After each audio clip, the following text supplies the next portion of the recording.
História. A arte de inventar o passado.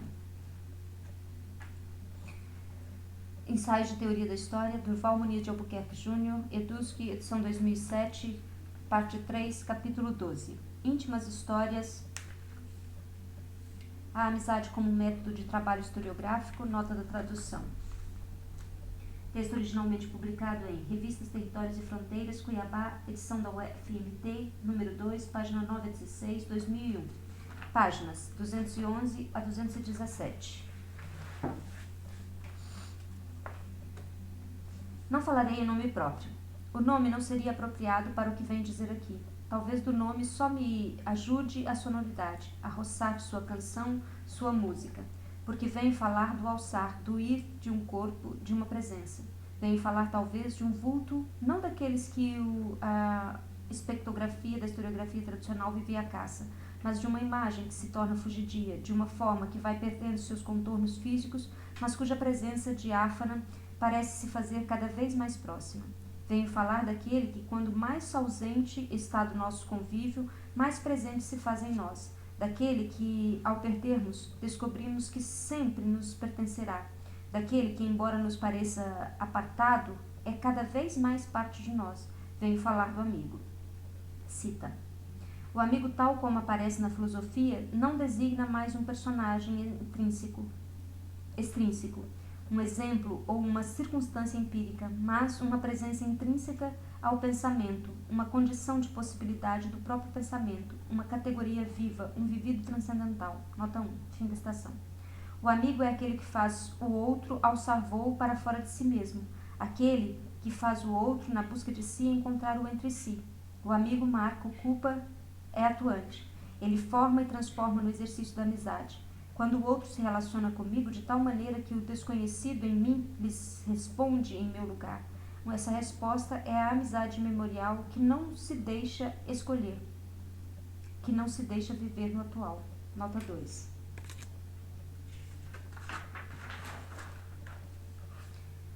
Falar, pois, do amigo é falar em alçar, é falar em ir, é falar em alcir. Falar em Alcir como amigo do saber, como operador de diferenças, como diferenciador, como orientador, como um grande experimentador. As relações que o Alcir mantinha com seus colegas, com seus alunos e principalmente com seus orientandos eram acima de tudo marcadas pela amizade, por essa amizade que possibilita o pensamento. O Alcir nos deixou como grande legado o exercício da amizade como intrínseco ao pensar e ao fazer historiográfico como sua condição de possibilidade. Para ele, a história nunca foi uma questão de teoria, mas de modo de vida. Seus livros e seus cursos refletiam sobre a possibilidade de uma vida não fascista, uma vida aberta a linhas de fraternidade, a encontros que deflagrassem o pensamento que o fizessem trilhar caminhos novos. No seu estilo de vida, podemos vislumbrar não só uma forma diferente de pensar a história, mas uma maneira diferente de vivenciá-la. Cada objeto de estudo que abordou fê-lo por encontrar neles matéria para reflexão sobre sua própria vida, vida que, como a história, parecia ser varrida por permanentes vagas, por turbilhões, movimentada por combates e alianças, agitadas com as areias alvas, arealva, do deserto. Vida que parecia emitir uma sonoridade envolvente, vida de bolero, vida passional, dramática, história que rasga a carne, que fere, que faz chorar, que leva ao desespero, mas que é profunda pelo amor, pelo aconchego de braços amorosos, história que se deixa levar num dois para lá, dois para cá. Até o seu último trabalho, Alcir esteve sempre preocupado com a questão da construção da memória em nosso país. O não esquecer ou ser esquecido parecia, para ele, uma questão política e existencialmente relevante. Para ele, a memória não era interior aos homens, mas era um grande arquivo que nos rodeava, um grande lençol de passado que nos envolvia, que podia nos aconchegar, dar-nos o conforto do calor amigo, como podia nos deixar petrificados de frio. Memória cadavérica do poder. A memória estava à nossa volta, mas podíamos fazer um uso diferenciado dela. A memória é uma questão política e uma questão da fraternidade. O historiador é aquele que pode retirar do esquecimento personagens que naufragam com o tempo. Ele pode, generosamente, oferecer a possibilidade a estes rostos e a estas vozes silenciadas de tremularem por algum tempo na ponta do presente. Ele nos ensinou que a história é esta convivência com o imperativo da vida, com uma trama do tempo que pode alcançar todas as possibilidades. A história nos faz conviver com a imprevisibilidade, com o acidente, com o perigo da vida que pode vir a desabar a qualquer momento, como uma calça sem cintos que ameaça correr pelas pernas e deixar o samba-canção à mostra. A história só se torna suportável se encarada com um certo desleixo, aceitando-se uma irregularidade, sua descontinuidade, suas crises de mau humor, seus desfalecimentos. A vida e a história são inconstantes, conflituosas, cheias de dúvidas, de revelações e mistérios. Elas são feitas de acontecimentos que tornam o sujeito diferente do que é, que trazem para este o devir outro, que o faz ser como um vinhedo que dá frutos ainda no outono, sujeito que se diz, em vários sentidos, contingente, singular, crítico, descontínuo, artista de cinema que cintila na diferença de uma imagem-tempo. Ele nos ensinou que produzir história é uma forma de se aproximar do outro, do estranho, do diferente, e dele fazer um amigo. Ele nos ensinou que escrever a história é estabelecer uma certa relação de intimidade com o pensamento e com os problemas de seu tempo. Escrever a história requer se deixar contaminar por um curso, por um pensador, por um livro, por um texto, por uma aula, por uma narrativa de filme, por uma palavra, por um telefonema ao fim da noite, por um gesto de carinho, por um simples olhar de cumplicidade. Ensinou-nos, acima de tudo, que para ser historiador é preciso generosidade, a generosidade de um pensador que não cessa de distribuir indícios, pistas, instrumentos para a livre reflexão daqueles que tiverem a sorte de ouvi-lo ou de conhecer seus escritos. Nota 3. Para ele, a produção historiográfica era uma aventura carnal e afetiva, uma questão de sensibilidade, mais do que de uma racionalidade. Porque fazer história implica um corpo a corpo com o passado. Não se deixa afetar pelos signos que este emite. Exige uma abertura para o desconhecido, uma relação íntima com o tempo e seus problemas. Praticar a história é praticar um especial tipo de solidão, aquela em que nunca se está sozinho, aquela solidão provocada por amigos, por cúmplices, por próximos vivos ou mortos. Fazer história é, pois, praticar uma certa intimidade com estas figuras de sujeito que nos chegam do passado, atravessadas por silêncios, restauradas por múltiplas versões, safadas pelo uso e pelo abuso. É encarar com paixão, indignação e humor estes rostos descritos em poucas linhas de páginas amareladas. É trocar com eles um gesto de revolta, de simpatia, de pena, de amor, de horror. A história para Alcir sempre foi alimento. Dela ele se abastecia e com ela dava alimentação à estranha corte que o seguia. Corte que incluía saltimbancos de teatro, palhaços de circo que seduziam mocinhas românticas do interior de Minas, cantores e cantoras de rádio glamourosas e nem sempre amistosas estrelas de cinema, chorosas atrizes de radionovelas, anarquistas solitários e sonhadores pequeno-fascistas de gabinete, grafiteiros urbanos, músicos de vanguarda que cantavam até a clara crocodilo, carnavalescos muito malandros, mas não tão heróicos assim, soldados do trabalho e da pátria acossados pelos patrões, pela guerra e pelos profissionais da educação física, comunistas, cantores de samba-canção e marchas carnavalescas, e até o tropeiro da Borborema, que resolveu desinventar sua região. Nota 4. A todos estes personagens ajudou a dar vida e com eles aprendeu a viver mais um pouco. Personagens banais, cotidianos, que transbordam vida, sofrimento, paixão, raiva. Personagens muito distantes dos grandes sujeitos conceituais e abstratos que povoaram uma certa tradição historiográfica. Vidas infames que, para serem vistas, foi preciso uma nova educação do olhar, uma visada mais generosa, uma visão acostumada com as margens, fruto de uma outra sensibilidade, aquela formada nos desvãos do interdito, do entredito. Foi preciso outras histórias íntimas para adquirir uma intimidade com o pequeno, com o humilhado, com o frágil, com os nômades da rua e da vida, com os migrantes do pensamento e da terra. Foi preciso vivenciar a mais lacinante das interpretações para poder adquirir a mais próxima compreensão de cada um destes seres de pouco e de muito, da glória e da desgraça, da lama e da infâmia. A vida do Alcir foi marcada não só pelo encontro permanente com estes amigos, mas também pela perda de muitos deles. A cada amigo que perdia, ele compreendia que sua morte se anunciava, que cada um que partia levava partes dele mesmo. A vida que se perdia a cada ausência parecia ser sempre retomada com mais indignação contra tudo que nela cheirava a cadáver e a putrefação. Manter a capacidade de se encolerizar, apreciar, ser a única forma de reafirmar a vida, de fazê-la valer a pena. A política foi para ele esta capacidade de ainda se indignar como quando todos diziam para estar de acordo.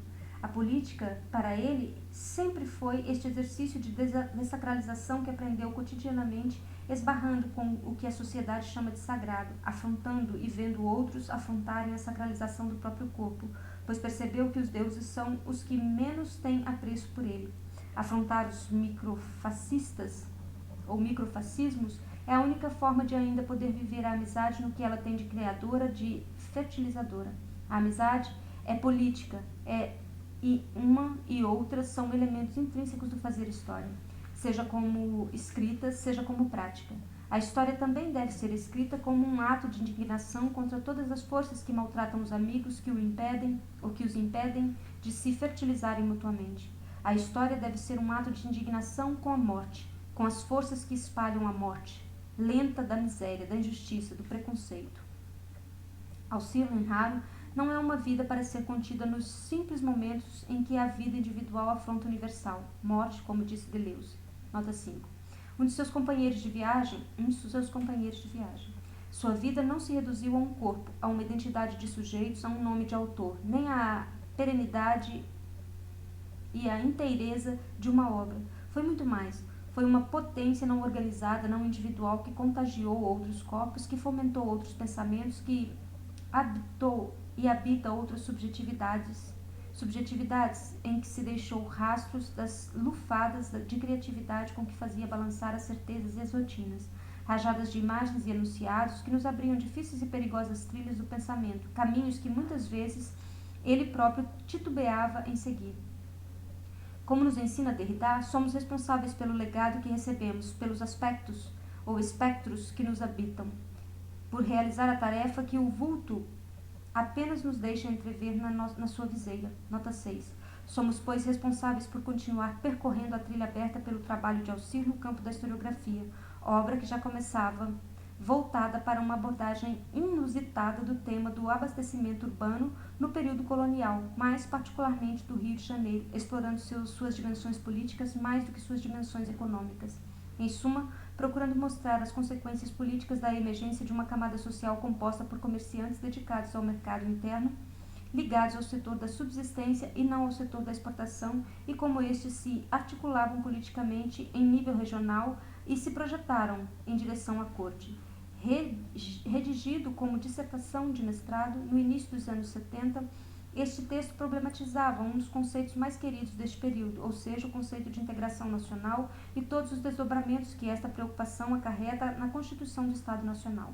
Nota 7.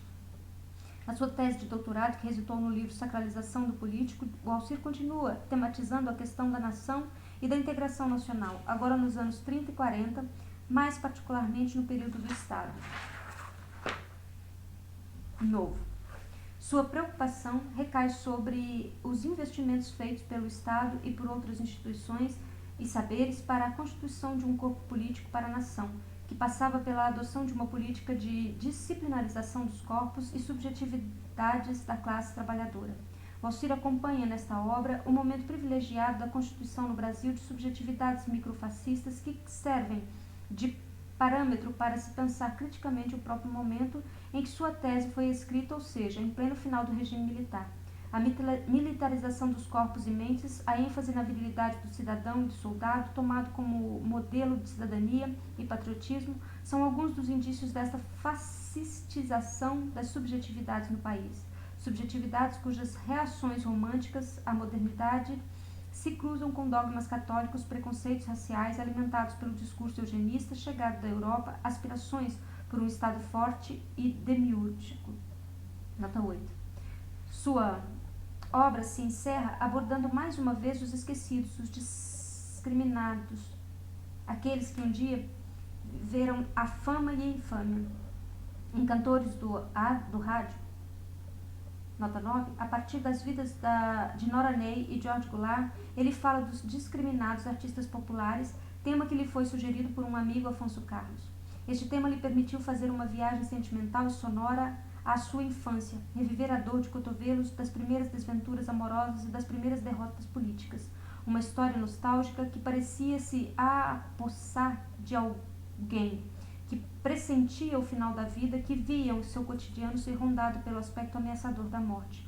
Uma história que saboreava de novo os bons momentos da vida, mas que já falava em epígrafe da morte através da música de Antônio Maria.